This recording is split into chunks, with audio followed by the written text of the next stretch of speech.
So passive house principles essentially are a set of design principles that we use to help govern how we approach projects.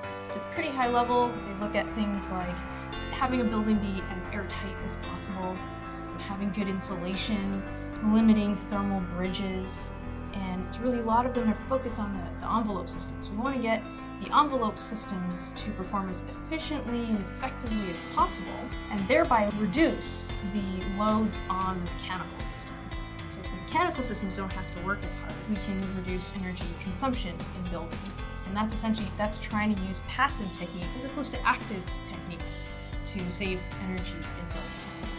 Cheryl and I have actually done a lot of work with a local architect looking at the feasibility of taller buildings being made to the passive house standard. So passive house, as it implies, was initially for smaller residential buildings.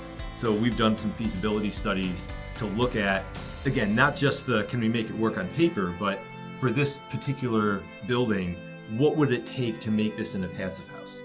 You start to see that it does cost more, but for an owner that's going to hold on to a building, let's say it's rental apartments, if you're going to hold on to that building for 50 years, or university is a good example, you're going to hold on to it for 100 years.